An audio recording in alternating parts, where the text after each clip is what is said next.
सनातन क्या है?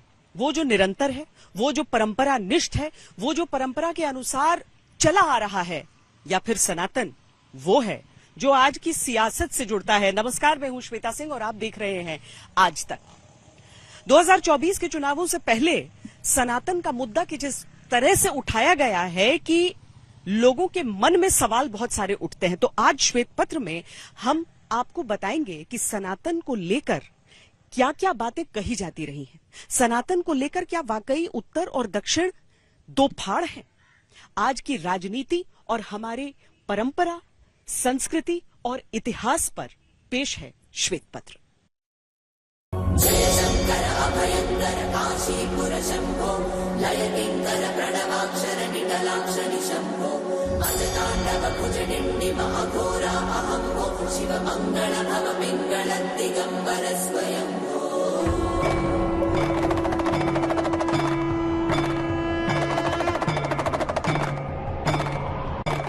सनातन को मिटाकर ये देश को फिर 1000 साल की गुलामी में धकेलना चाहते हैं।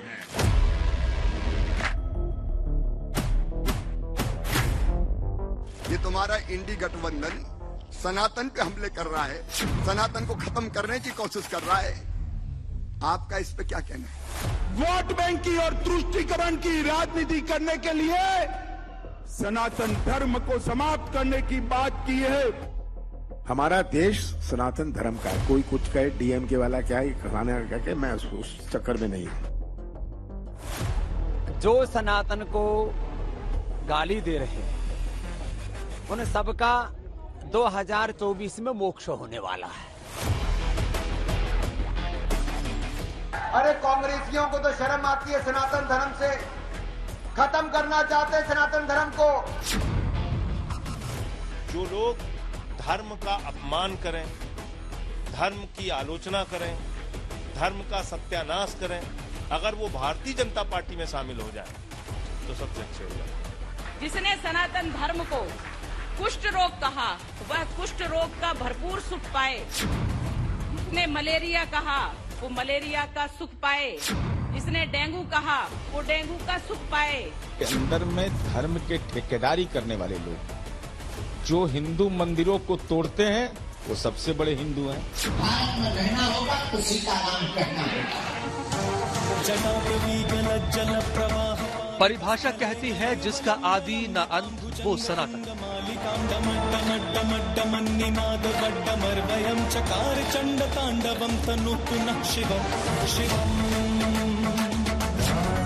धर्म कहता है जो सत्य वो सनातन।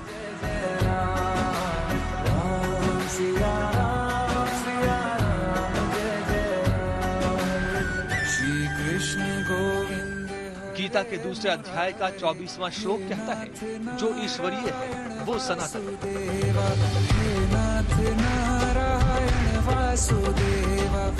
लेकिन राजनीति का मत इससे अलग दिखता है। மாண்புமிகு அமைச்சர் அண்ணன் திரு சேகர்பாபு அவர்களே, கழகத்துடைய சென்னை மேற்கு மாவட்ட கழக செயலாளர் சகோதரர் சிற்றரசு அவர்களே, எனக்கு முன்பு உரையாற்றிய சட்டமன்ற உறுப்பினர் மருத்துவர் சகோதரர் எழிலன் அவர்களே, சங்கத்துடைய தலைவர் அண்ணன் மதுக்கூர் ராமலிங்கம் அவர்களே, திரைக்கலைஞர் சகோதரி ரோகிணி அவர்களே, பொதுச் செயலாளர் திரு ஆதவன் தீட்சண்யா அவர்களே, இந்த இந்தியா என்பது ஒரு சனாதன கொள்கைக்கு எதிர்ப்பாக உருவாக்கப்பட்டிருக்கிற கூட்டணிதான் இந்தியா. எங்களுக்குள் கருத்து வேறுபாடுகள் இருக்கலாம், ஆனால் இந்த சனாதனத்தை எதிர்க்க வேண்டும் என்பதிலே யாருக்கும் எந்த வேறுபட்ட கருத்தும் இல்லை.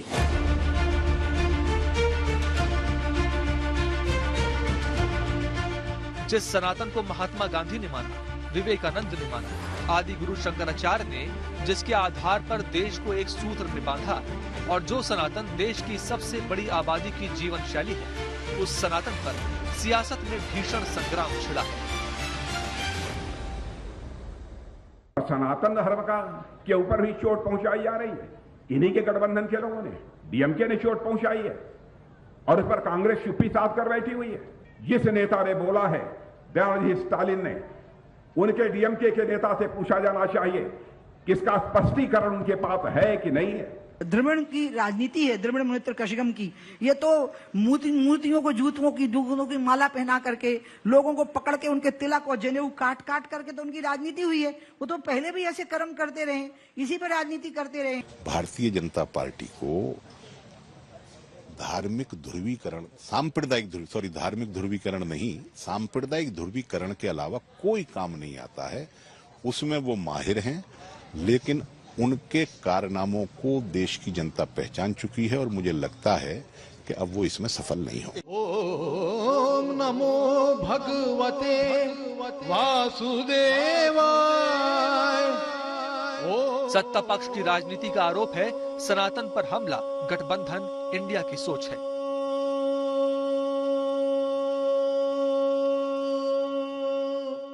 देश के कोने कोने में हर सनातनी को, इस देश को प्यार करने वाले को, इस देश की मिट्टी को प्यार करने वाले को, इस देश के कोटि कोटि जनों को प्यार करने वालों को, हर किसी को सतर्क रहने की जरूरत है। सनातन को मिटाकर ये देश को फिर 1000 साल की गुलामी में धकेलना चाहते हैं, लेकिन हमें मिलकर ऐसी ताकतों को रोकना है। विपक्षी गठबंधन इंडिया सनातन पर अपने कुछ साथियों की टिप्पणियों को लेकर बटा हुआ है।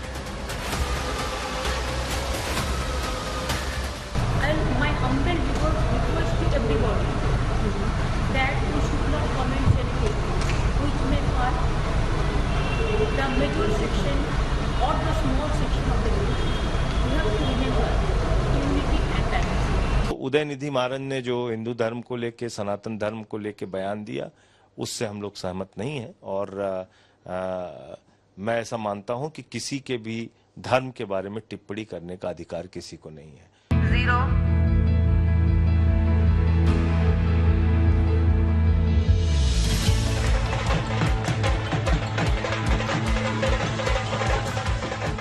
देश चंद्रयान 3 की कामयाबी के खुमार से अभी उबरा नहीं है। G20 के भव्य आयोजन की रौनकें लोगों के मन में हैं।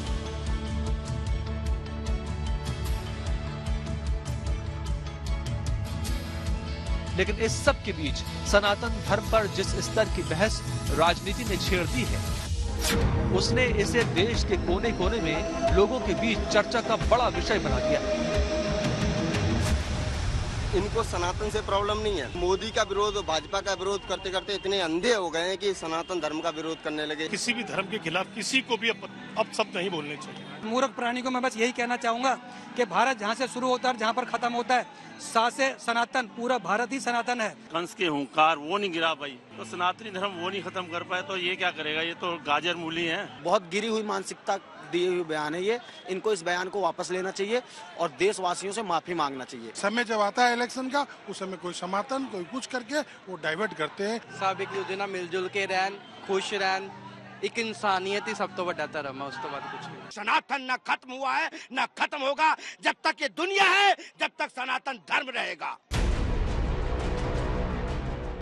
राजनीतिक आरोप प्रत्यारोपों से अलग आज हम ये जानने की कोशिश करेंगे कि सनातन धर्म आखिर है क्या, सनातन का हिंदू धर्म से क्या संबंध है, सनातन धर्म अभी राजनीतिक मुद्दा क्यों बना, सनातन पर दक्षिण की राजनीति में इतना उबाल क्यों आता है, सनातन पर हमले से किसको फायदा है।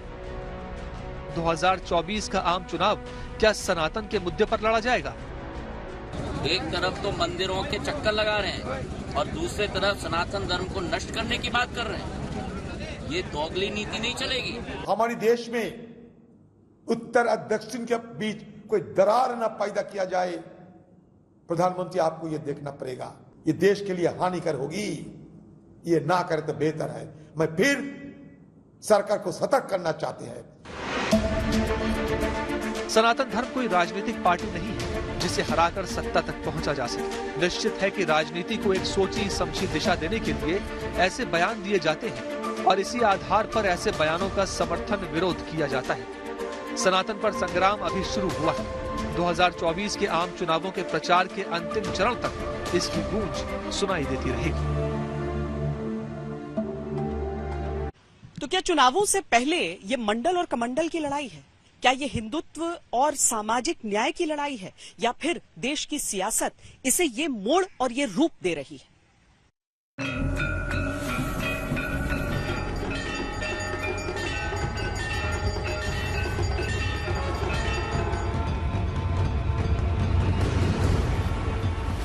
டெங்கு காய்ச்சல், மலேரியா, கொரோனா இதையெல்லாம் நம்ம எதிர்க்க கூடாது. सनातन संस्कृति को समाप्त करने का ऐलान इंडिया अलायंस के लोगों ने किया है। मोदी जी को अगर और शक्ति मिलेगी देश में, फिर इस देश में सनातन धर्म की हुकूमत आएगी।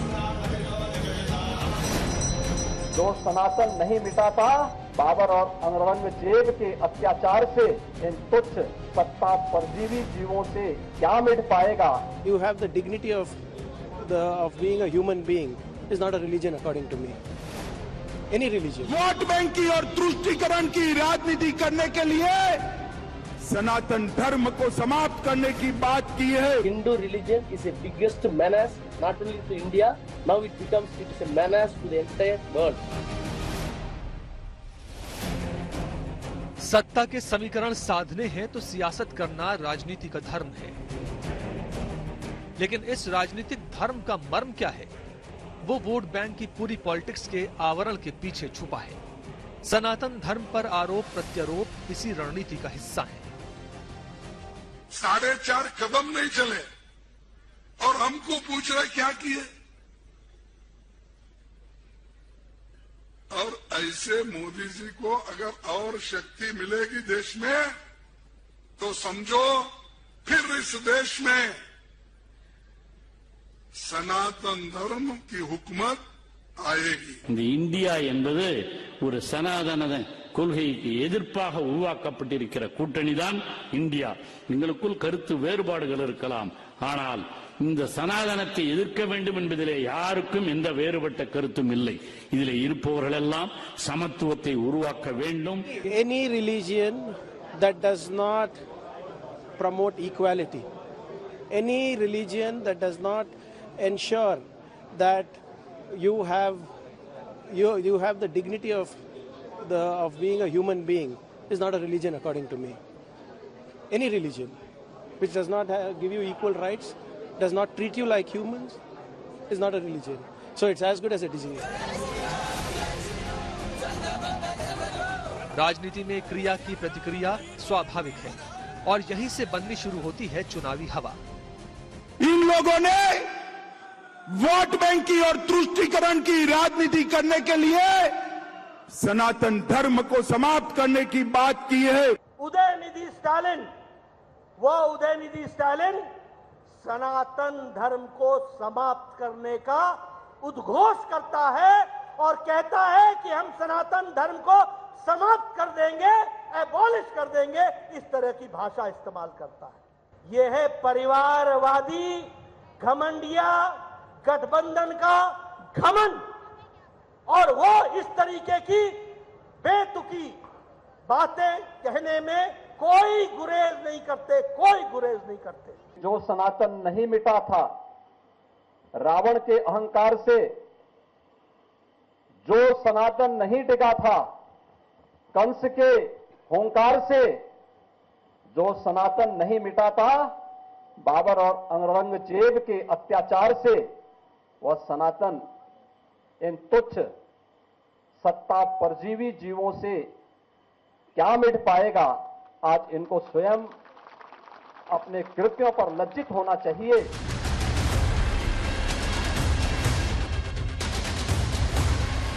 एक तरफ हिंदुत्व की छतरी के नीचे जातियों को जोड़े रखने की कवायद है, जिसमें बीजेपी काफी हद तक कामयाब हुई और इसी ताकत के साथ एक दशक से पूर्ण बहुमत के साथ केंद्र की सत्ता में भी है। दूसरी तरफ जातियों की राजनीति के दम पर सत्ता की वैतरणी पार करने की कोशिश में विपक्षी दल है। सनातन हिंदू धर्म की धुरी है और सनातन पर विवाद यानी जातिगत राजनीति को गरमाने की कोशिश। लेकिन ये सत्य है कि वैश्विक परिदृश्य पे एक सांस्कृतिक परिचय के रूप में सनातन जो सीधे सीधे हम देखते हैं, जब हाल का अगर परिचय देखें तो हाल का अगर वो दृष्टांत देखें तो ब्रिटेन के प्रधानमंत्री ऋषि सुनक ने जिस तरह से बार बार कहा कि मैं हिंदू हूँ, मैं गर्व से कहता हूँ मैं हिंदू हूँ, या वो गौ पालन करते हुए दिखाई दे रहे हैं, गौ सेवा करते हुए दिखाई दे रहे हैं, साष्टांग करते हुए दिखाई दे रहे हैं, कलेवा मानते हुए दिखाई दे रहे हैं, ये प्रतीकों ने, या अमेरिका की राजनीति में हम देख रहे हैं वहाँ एक अभी राष्ट्रपति पद के चुनाव को वो लड़ने वाले हैं, तो भारतीयों ने एक लंबे समय बाद, खासतौर पर मैं कहूँगा हिंदू समाज के भारतीयों ने एक लंबे समय बाद वैश्विक परिदृश्य में अपना एक परिचय बनाया। ये सारी चीजें एक वैश्विक शक्ति के रूप में खड़ी हुई है। अब ये कह सकते हैं कि राजनीतिक परिचय मिल गया है तो राजनीतिक चर्चा इस पे ज्यादा तेज हो चुकी है। रुक नहीं सकता हमारा विजय रथ। दरअसल केंद्र में नरेंद्र मोदी युग शुरू होने के साथ ही जातियों की राजनीति का असर देश में सिमटता गया।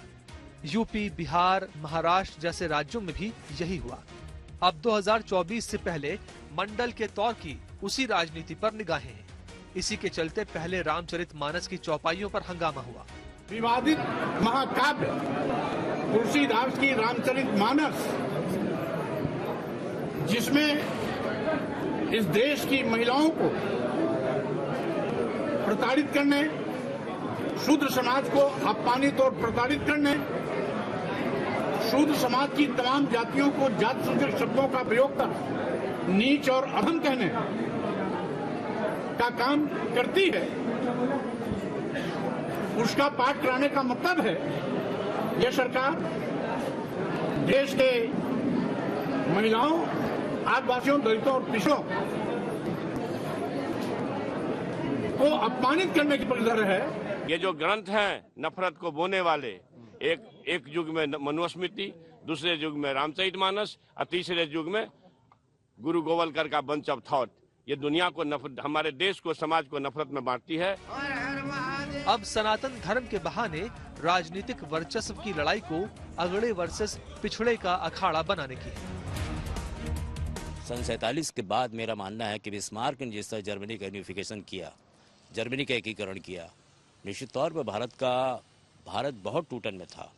भाषा के आधार पर, क्षेत्र के आधार पर, लोक नायकों के आधार पर, संतों के आधार पर, इतने ज्यादा, और जितने भी आधार मैं दे रहा हूँ सब आधार पर एक कोई राजनीतिक परिवार बैठा हुआ आपको मिलेगा। जितने भी नाम है, जितने भी मैंने विभाजन के आधार बताए हैं, पहली बार भारत जो है, मुझे ऐसा लग रहा है, कानूनी एक रूपता और सांस्कृतिक एक रूपता से आ रहा है।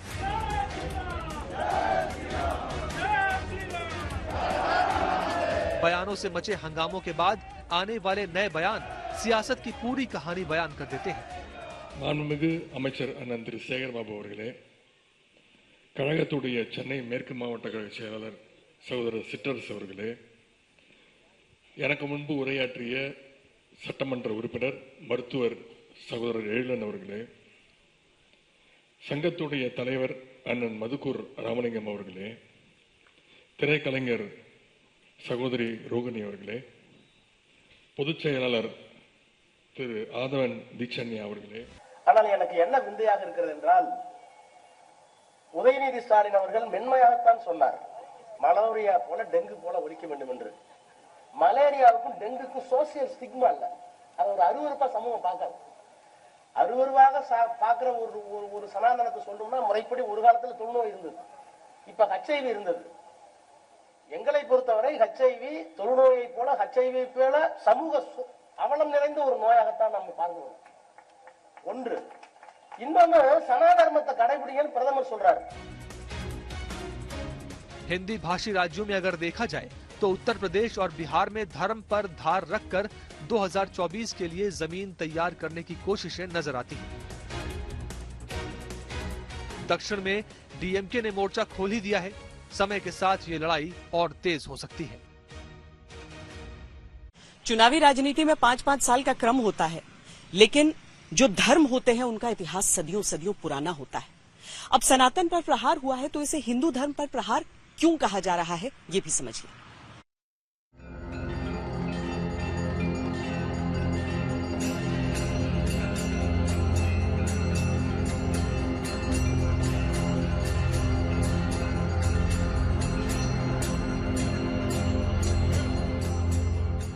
ये है कि सदैव सबसे प्रेम करना सिखाया है।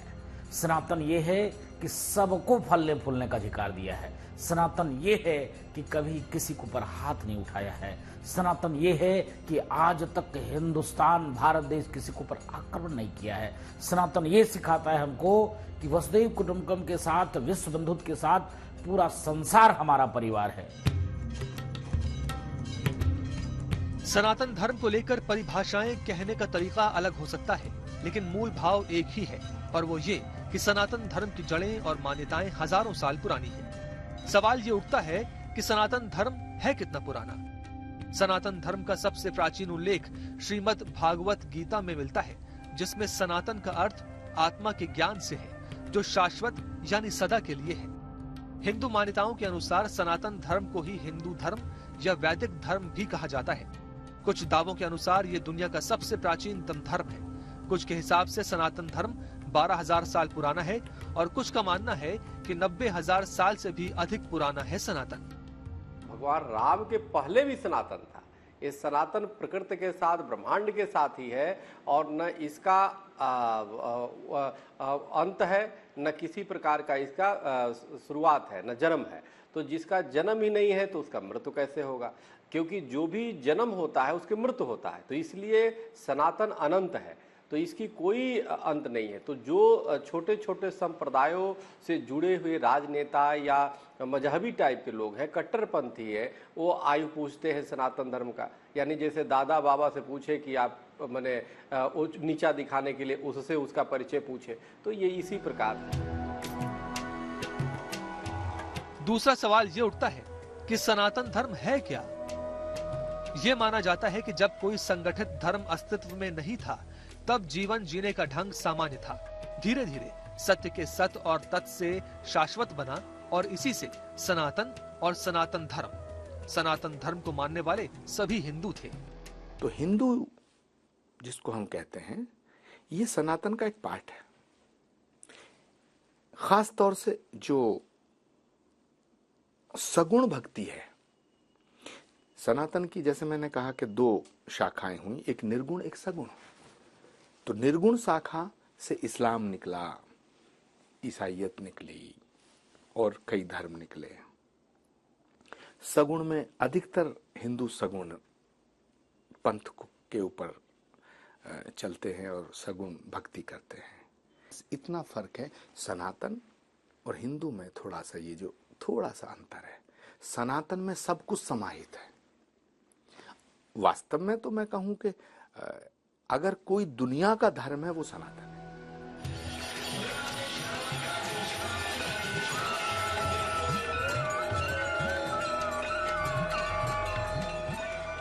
सवाल नंबर 3 ये है कि सनातन और हिंदू धर्म में क्या समानता है?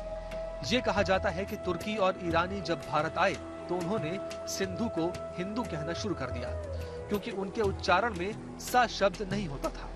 इस हिसाब से यहाँ रहने वाले हिंदू हो गए, यानी सनातन को मानने वाले ही हिंदू हुए, और उनका धर्म ही हिंदू धर्म होता चला गया। यानी सिर्फ शब्दों का फेर है, मूल अर्थ एक ही है।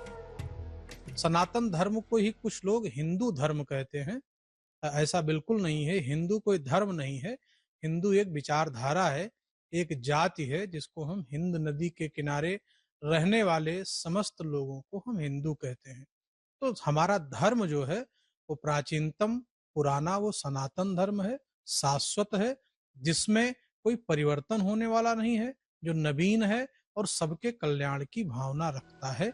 यह है सनातन धर्म। सनातन पर जैसे जैसे संग्राम बढ़ा, वैसे वैसे विवाद का दायरा भी बढ़ता जा रहा है। सनातन की मान्यताओं को धर्म की तरफ धारण करने वाले नाराज हैं। सनातन और हिंदू को अलग अलग करके अलग अलग अंतर भी समझाए जा रहे हैं। ये सनातन धर्म आज से चलने वाला धर्म है। जिस धर्म को ऋषि महर्षि लोग मानते थे, देवी देवताओं की पूजा करते थे, वही है सनातन धर्म, और उसी धर्म से निकला हुआ हिंदू धर्म है। हिनति दोषान, जैसे हिंदू अपने दुर्गुणों को हटा करके सद्गुण को जो ग्रहण करता है उसको हिंदू कहते हैं। और उपासना के दृष्टिकोण से जो राम, कृष्ण, विष्णु और जितने भी अवतारिक पुरुष हैं उनका जो सम्मान करते हैं, उनकी जो पूजा करते हैं, वो सब के सब हिंदू हैं। देखा जाए तो धर्म और राजनीति समाज के दो अलग पहलू हैं। राजनीति सार्वजनिक होती है और धर्म व्यक्तिगत। लेकिन 2024 का चुनावी रण सामने है तो सारे अंतर मिट चुके हैं। धर्म ही राजनीति है और धर्म की राजनीति भी कर्म है। सनातन पर जो मौजूदा सियासत शुरू हुई है उसकी जड़ में उदयनिधि स्टालिन का एक बयान है। वैसे ये पहली बार नहीं है जब दक्षिण भारत से इस तरह का कोई विवादित बयान सामने आया है और आखिरकार आज एक रूप ये भी दिखाया जा रहा है कि उत्तर और दक्षिण के बीच की ये एक लकीर है। पर क्या वाकई ऐसा है? दक्षिण भारत में इसको लेकर क्या राय है और क्या विचार अब तक रहे हैं, वो देखते हैं।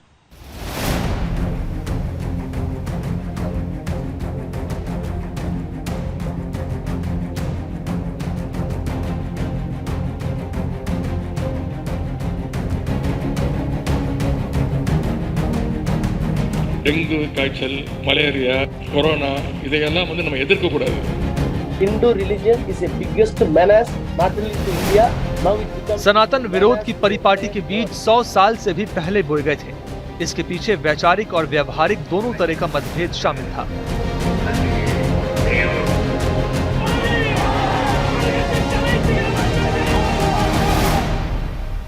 पूरी कहानी समझाएंगे, लेकिन पहले जरा ये दो तस्वीरें देखिए।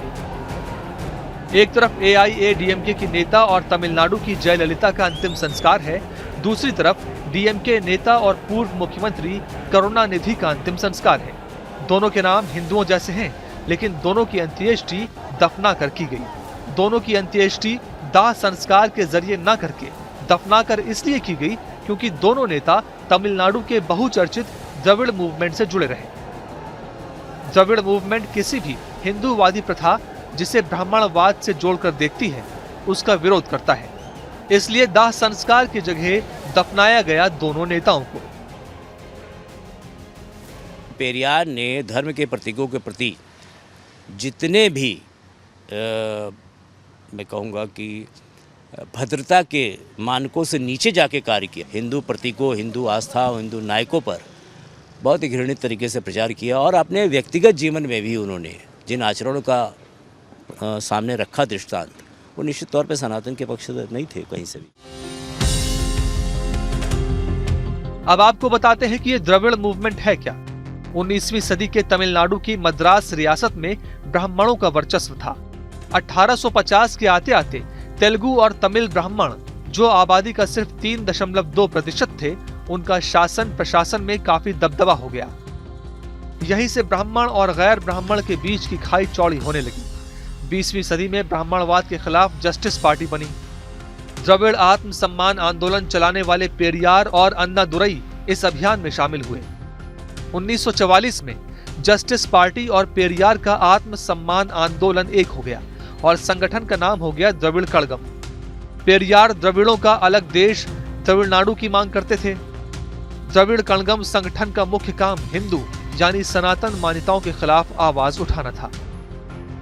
जैसे पेरियार की चर्चा से अब अलग हटकर हम देखा जाए तो बहुत बड़े संगीत के क्षेत्र में अगर हम देखें तो बहुत बड़े बड़े जो है दिग्गज नायकों को जिससे उत्तर भारत परिचित नहीं था, और मुझे लगता है ठीक ऐसे दक्षिण भारत के साथ भी हुआ है जिनसे उत्तर भारत परिचित नहीं था। और दूसरा ये जो विभेद था, ये धारणा भी धीरे धीरे खत्म हो रही है कि द्रविड़ आर्य दो संस्कृति है, ये भाषाई समूह थे और दोनों के बीच संपर्क है। मलयालम और संस्कृत में कोई फर्क है ही नहीं। इनका व्याकरण एक है, इनका शब्द विन्यास एक है, इनका माने दोनों करीब करीब एक है। सामाजिक आंदोलन द्रविड़ कड़गम से 1956 में अन्नादुरई ने द्रविड़ मुनेत्र कड़गम नाम से राजनीतिक पार्टी बनाई और फिल्मी हस्तियों को इससे जोड़ा, जिनमें तमिल फिल्म पटकथा लेखक M करुणानिधि, अभिनेता शिवाजी गणेशन, सुपरस्टार MGR जैसी हस्तियां साथ आईं। 1967 में अन्नादुरई की DMK में सत्ता आई। बाद में इसी DMK को तोड़कर MGR ने ऑल इंडिया अन्ना द्रविड़ मुनेत्र कड़गम बनाई, जिसके बाद में वो खुद और जयललिता मुख्यमंत्री बनी। DMK से करुणानिधि मुख्यमंत्री रहे और अब स्टालिन मुख्यमंत्री हैं। சங்கத்துடைய தலைவர் அண்ணன் மதுக்கூர் ராமலிங்கம் அவர்கள் இந்தியா என்பது दशकों से हिंदी हिंदू विरोध द्रविड़ राजनीति की धुरी है। हिंदी भाषा विरोध के आह्वान तमिल राजनीति में कोई नई बात नहीं है। हिंदू विश्वास, हिंदू मान्यताएं और हिंदू धर्म का विरोध ही द्रविड़ राजनीति का आधार है और इस विरोध का आधार है ब्राह्मणवाद की आलोचना। सनातन धर्म का जो विवादित बयान है वो इंडिया गठबंधन के एक दल की तरफ से आया, लिहाजा ये जो पूरी लड़ाई है वो इंडिया वर्सेस एनडीए भी बनी और इंडिया के बाकी नेताओं को अपनी अपनी राय इस पर देना जरूरी हो गया। लेकिन जब प्रधानमंत्री नरेंद्र मोदी ने मध्य प्रदेश की धरती से इस मुद्दे पर सवाल उठाए तो वो राजनीति की दिशा भी तय करते हैं।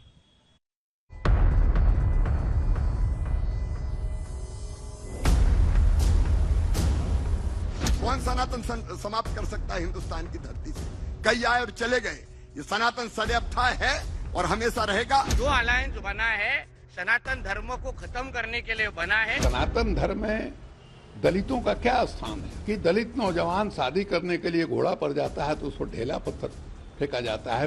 वीर दुर्गादास होंगे, महाराणा प्रताप है, हम सबको उनकी सौगंध उठा करके खड़े होना पड़ेगा कि हम इस सनातन पर हमला करने वालों को बर्दाश्त नहीं करेंगे। 55 प्रकार का खाना परोसा गया हो, उसमें थोड़ा पोटेशियम सल्फेट डाल दिया गया हो तो आप खाएंगे, इसलिए मेरी आपत्ति वहाँ है। संविधान में सभी धर्मों का सम्मान हो, भावनाएं जुड़ी हुई हैं, लोगों की आस्था जुड़ी हुई है, तो हम लोग तो भाई हमेशा जो है इसका सम्मान करते हैं लोगों की भावनाओं का। मंत्री जी को अपने विभागों में ज्यादा ध्यान देना चाहिए। सनातन धर्म पर विवादित बयानों की श्रृंखला चलने के बाद विपक्षी गठबंधन इंडिया और एनडीए के बीच एक दूसरे पर राजनीति करने के आरोपों की श्रृंखला शुरू हो गई। सवाल ये उठता है कि राजनीति कर कौन रहा है?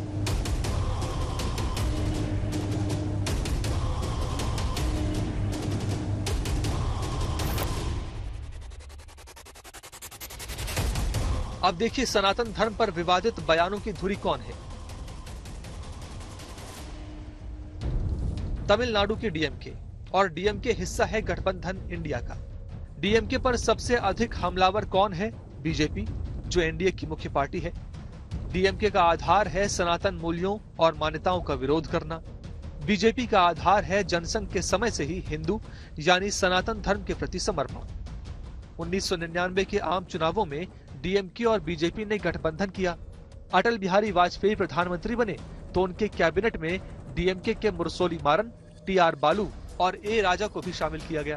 2002 के बाद मुस्लिम ईसाई वोटों पर मजबूत पकड़ बनाए रखने के लिए दिसंबर 2003 में डीएमके ने समर्थन वापस ले लिया था। 2004 के लोकसभा चुनावों से ठीक पहले अलग हुए डीएमके और बीजेपी फिर कभी साथ नहीं आए, लेकिन तमिलनाडु की राजनीति में बीजेपी अपनी मौजूदगी दर्ज कराती चली गई। 2018 में तमिलनाडु में पेरियार की मूर्ति तोड़ी गई तो प्रधानमंत्री मोदी ने दोषियों के खिलाफ कड़ी कार्रवाई की चेतावनी दी। तत्कालीन गृह मंत्री राजनाथ सिंह और तत्कालीन बीजेपी अध्यक्ष अमित शाह ने भी इसकी बेहद कड़े शब्दों में निंदा की। दुखद है, बहुत ही दुर्भाग्यपूर्ण है और इस संबंध में हमारी होम मिनिस्ट्री ने एक एडवाइजरी भी जारी की है।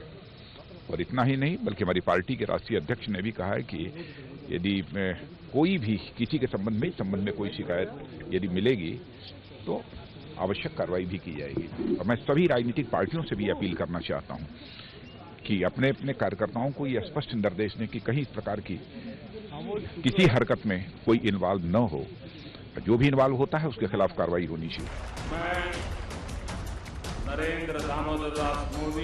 2014 के बाद जब से केंद्र में नरेंद्र मोदी का दौर शुरू हुआ और 2 बार प्रचंड बहुमत की सरकारें भी बनी, उसके बाद से कई विपक्षी दलों के बीच राजनीतिक अस्तित्व बचाए रखने की या केंद्र की राजनीति में खुद को महत्वपूर्ण बनाए रखने की कशमकश चल रही है। तमिलनाडु से शुरू हुआ सनातन धर्म पर विवाद अब विपक्षी गठबंधन इंडिया और एनडीए के बीच की लड़ाई बन चुका है। आइए अब हम आपको दिखाते हैं कि सनातन धर्म पर राजनीति कितनी पुरानी है और कब कब सनातन धर्म को निशाने पर लिया गया है।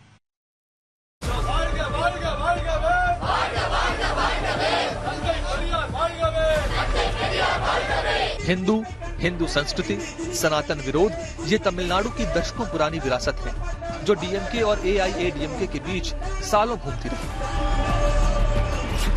डीएमके प्रमुख करुणानिधि ने हिंदू धर्म को मानने से इनकार किया और विवादित बयान दिए। करुणानिधि ने भगवान राम के अस्तित्व पर प्रश्न चिन्ह उठाए और राम सेतु पर विवादित बयान दिए। रामायण पर आधारित किताब के विमोचन के समय कहा वो रामायण का विरोध करते हैं और करते रहेंगे। करुणानिधि खुद को हमेशा नास्तिक कहते रहे। पहले स्टालिन ने इस विचारधारा को बढ़ाया, अब उदयनिधि उसी रास्ते पर है। हालांकि करुणानिधि के घर से वैदिक मंत्रोच्चार के वीडियो और उनके मंदिर जाने की तस्वीरें भी आती रही। इसी तरह तमिलनाडु में हिंदी को संस्कृत और संस्कृत को सनातन से जोड़कर हिंदी विरोध भी अभियानों का रूप लेता रहा है। स्टालिन सरकार ने तो विधानसभा में हिंदी भाषा को लागू न करने का प्रस्ताव भी पास किया। सनातन धर्म राजनीति का मुद्दा बन गया, बहस भी खूब हो रही है। तमिलनाडु की राजनीति में इसका क्या असर पड़ेगा, इसकी व्याख्या वोटिंग के बाद ही हो सकेगी, लेकिन गठबंधन इंडिया के कई साथियों के सामने मुश्किल स्थिति जरूर बन गई है। किसी व्यक्ति विशेष की क्या राय है वो कांग्रेस पार्टी के सदस्य नहीं है। सनातन परंपरा और सनातन धर्म युग युगांतर से है, था और रहेगा। जब आप और मैं नहीं होंगे तब भी रहेगा। सनातन पर विवाद खड़ा करके राजनीति ने अपना काम कर दिया। अब बारी जनता की होगी कि वो सारे विवादों को कैसे लेती है। 2024 की लड़ाई का आगाज फिलहाल हो चुका है। श्वेत पत्र में आज के लिए इतना ही। देश और दुनिया की बाकी खबरों के लिए आप देखते रहिए आज तक।